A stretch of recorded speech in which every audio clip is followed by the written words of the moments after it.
All right, Celtic fans, buckle up because things are heating up over at Celtic Park, and this transfer window has already given us plenty to talk about. First off, a reminder for everyone, the January window isn't closing on the usual date this year because the 31st of January and the 1st of February fall on a weekend. The deadline has been pushed to Monday, the 2nd of February. That's right. The club has an extra couple of days to get their business done, and you can bet your bottom dollar they'll be squeezing every minute out of that extension. Knowing the way Celtic operates, it feels like we'll be in full-blown panic mode right up until that final whistle, with deals potentially going down even on that Monday. It's classic Celtic transfer chaos, and as much as it drives us fans nuts, it's exactly what we've come to expect. Now, speaking of that transfer frenzy, there was a summit held recently that's worth noting. Celtic's board and scouting team reportedly gathered at Lennox Town to review targets and plans for this window. Key names like Martin O'Neill and Michael Nicholson were said to be present alongside the usual scouting staff. The objective, it seems, was to narrow down a list of potential signings and move to secure some deals before the window slams shut. The main priority appears to be a striker with wide options, central defenders, and even the occasional goalkeeper being considered. Let's be honest, though, a new keeper is unlikely to materialize. That just doesn't feel like the club's style this window. A striker, a winger, and a centre-back are the more realistic targets. And while some fans are calling for a central midfielder, nothing concrete has been mentioned on that front. It's interesting how these summits are reported because in reality, they're almost routine at Celtic. If there weren't meetings like this, it'd be shocking. But the regularity makes it feel less like breaking news and more like the club ticking boxes. As a supporter, it's frustrating because the club doesn't operate on the kind of deadlines we like to impose in our heads. We always want players in for the next big game, whether that's the Hearts fixture on Sunday or a key European tie, but Celtic's only deadline is the end of the transfer window itself. It's for every other urgency is just a fan construct, and it often feels like the club is moving at a completely different pace from the expectations of its supporters. Now, on to the striker situation, which has been the talk of the town. A lot of names have been linked with Celtic, and it's hard to keep track of who is realistically in the mix. Callum Wilson, for instance, had been mentioned last week, but it's now clear he isn't coming. The striker recently scored a late winner for West Ham in the London derby, and he's staying put for the rest of the season. That door is closed. Then there was Franko Kovic, the Croatian striker who's had an impressive season in Hungary. Despite his incredible goal record, he's heading to Ferencváros instead, so that's another one off the list. David Dartrofana from Chelsea has been discussed too, but Chelsea recalled him from his loan in Turkey, and there's talk of a permanent deal being explored elsewhere. His record in a struggling Turkish team shows he's capable, and in a side like Celtic, he could thrive, but recent reports suggest a move to Hearts might be more likely than him joining us. Other names like Kieran Bowie and L'Oreal's Mohamed Bamba have been mentioned, but the excitement level around them is minimal compared to the impact a striker truly capable of leading our line could make. Centre-back options are another talking point, with names like Austin Trusty, Liam Scales, Stephen Welsh, and Dane Murray being considered.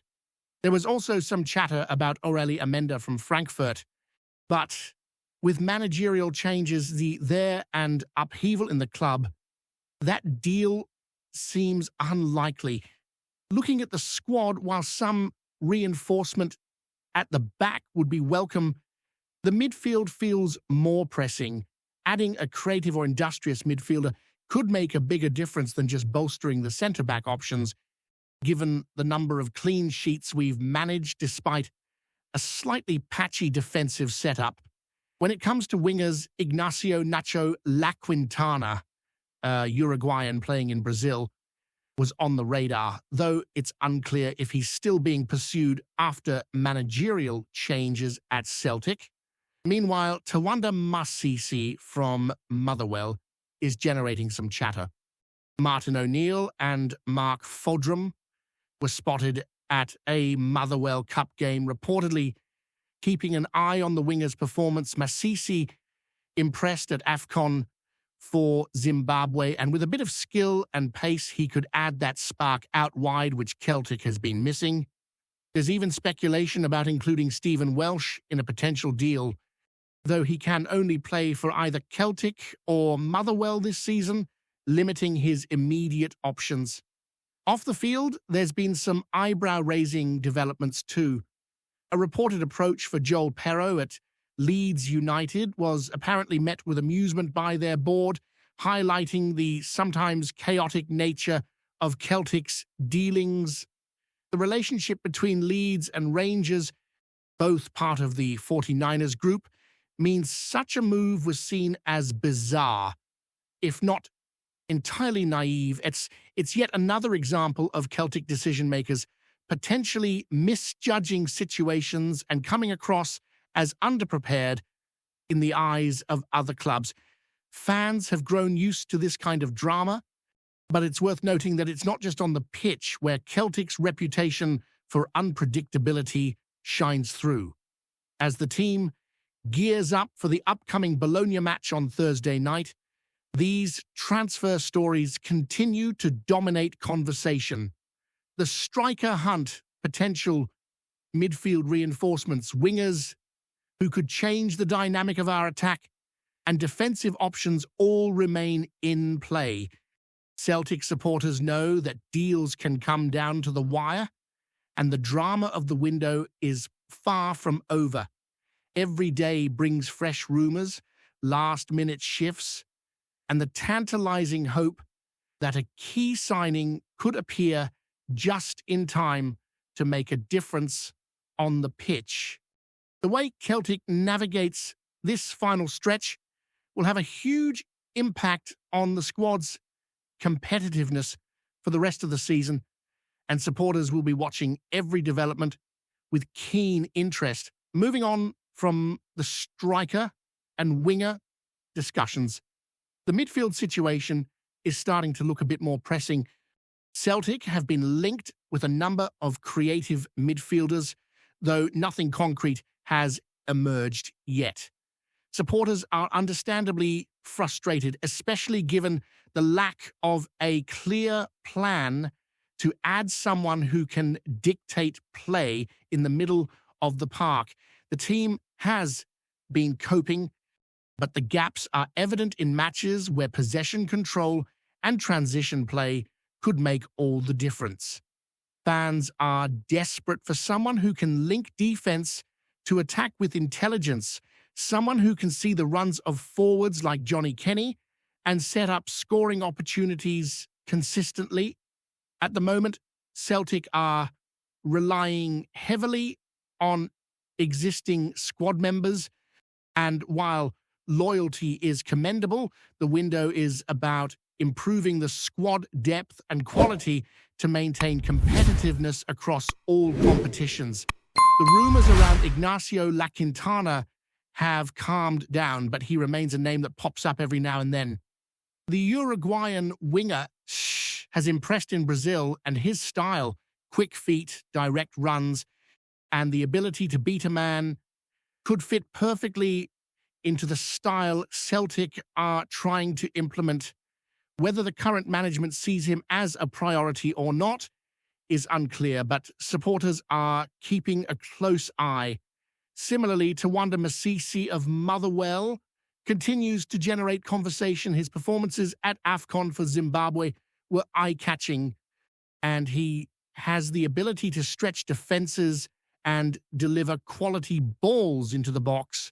The club's scouts were reportedly at Motherwell's recent cup game, and there's speculation that Masisi could be the sort of player Celtic might bring in, perhaps even involving other players in potential deals.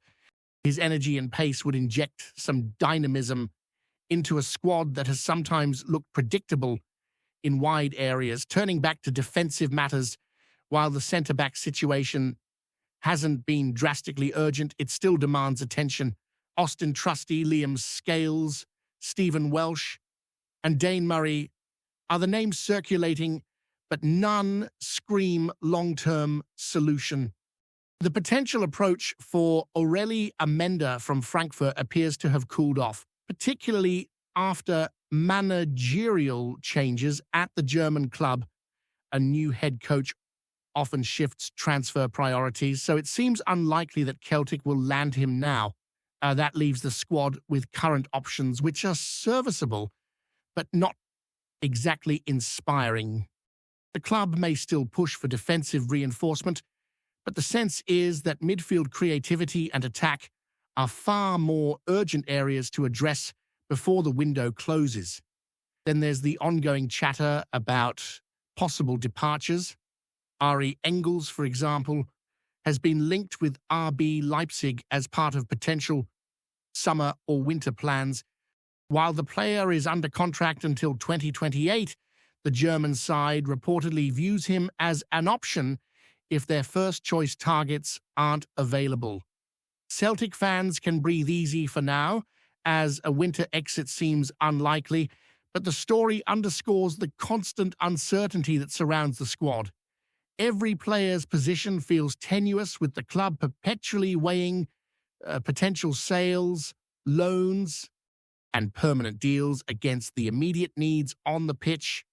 The window is as much about maintaining squad balance as it is about strengthening it.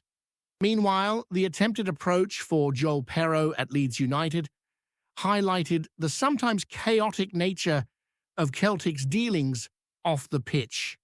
Reports suggest that the approach was met with bemusement by the Leeds board, given the complex links between Leeds and Rangers under the 49ers group. It was an example of Celtic potentially misreading situations and coming across as underprepared or overly ambitious in the eyes of other clubs.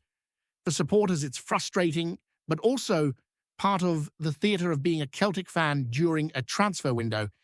These missteps off the field often mirror the uncertainty on it, with deals appearing and disappearing seemingly at random, leaving fans perpetually guessing about the squad's final composition. The striker search remains a central theme, and with Callum Wilson ruled out, Franco Kovic off to Hungary, and David Datro Fana possibly heading elsewhere, Celtic are left with a tricky decision.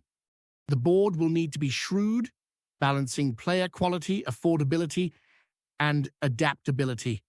Fans are hoping for someone who can start immediately, link play intelligently, and contribute goals. The deadline looming on the 2nd of February will put pressure on the management to act decisively, and every day that passes without movement fuels speculation, debate, and some frustration in the supporter base. If Celtic are to maintain their title challenge and European ambitions, this signing could be the difference between a solid season and a disappointing one. Meanwhile, other positions such as goalkeeper, though discussed in the media, remain stable. The board appears content with current options, and any talk of a new keeper is largely speculative. The focus clearly lies in attack, midfield, and adding depth where the team can be most flexible and dangerous. Supporters are watching every report, every transfer rumour, and every scouting insight, knowing that Celtic's approach is rarely straightforward. There is an air of expectation that deals will happen late in true Celtic fashion, leaving fans glued to updates and eagerly anticipating the final list of arrivals. As the window moves towards its climax, it's clear that Celtic fans must brace themselves for a roller coaster. The stories will continue, names will come and go, and the squad may change in ways both dramatic and subtle. While frustration is natural, the hope remains that the board will deliver key signings in time to make a tangible difference on the pitch. The upcoming matches, including the Bologna fixture, will test the team, but the focus off the field remains firmly on the transfer window and the last-minute business that could define the season. Every fan knows that with Celtic, the drama never ends, and the final days of January, stretching into February, promise excitement, suspense, and perhaps a few surprises before the dust finally settles. Celtic fans have grown used to this cycle of hope and anxiety each January, where every link, every scouting report, and every meeting is dissected, debated, and sometimes derided. The transfer window is as much a mental test for supporters as it is a logistical one for the club, with excitement and frustration often walking hand in hand. The anticipation builds with each day, and the hope is that decisive action will finally bring tangible reinforcements to strengthen the squad across all competitions. Before we proceed, subscribe to our channel and enable notifications to receive all exclusive news about Celtic FC. Don't miss any details about your favorite team. It's extremely important for Celtic FC fans. In a move that has left the Scottish football scene buzzing, whispers are circulating that Celtic have made a stunning approach for Callum Hudson-Odoi, the talented winger currently plying his trade at Nottingham Forest. Sources close to the hoops suggest that the club's hierarchy are keen to inject fresh dynamism into their attacking options, and the name of the Chelsea Academy graduate has emerged as a top target. Hudson-Odoi, known for his blistering pace, deft dribbling, and eye for a decisive pass, would represent a major coup for Celtic, whose supporters are already dreaming of the possibilities he could bring to Parkhead. The speculation comes amid a period of considerable transfer activity, with Celtic seemingly determined to make their mark not only domestically but also in European competition. Hudson-Odoi, whose career has been a blend of flashes of brilliance and frustrating injury setbacks, could be seen as a player ready for a new challenge, and Scotland's top flight might offer him exactly that. Industry insiders hint that the negotiations, while still in early stages, have been marked by a sense of urgency, suggesting that Celtic's management are moving swiftly to secure his signature before other suitors come calling. Fans on social media have reacted with a mixture of excitement and cautious optimism, aware that Hudson-Odoi's potential is undeniable, but also mindful of the consistency issues that have dogged him in recent seasons. If the deal were to come off, it would signal not just ambition, but also a bold statement of intent from Celtic, who appear willing to push the boat out for players of genuine quality. Pundits are already speculating how the Englishman would fit into Ange Postecoglou's tactical plans, with many imagining him cutting in from the wing, linking up with the forwards and adding a new layer of unpredictability to Celtic's attacking play. While no official confirmation has arrived, the rumour has certainly captured the imagination of supporters and neutrals alike. If Hudson-Odoi were to don the green and white hoops, it could be a game-changer in Scottish football, bringing flair, pace, and a hint of Premier League pedigree to the Premiership.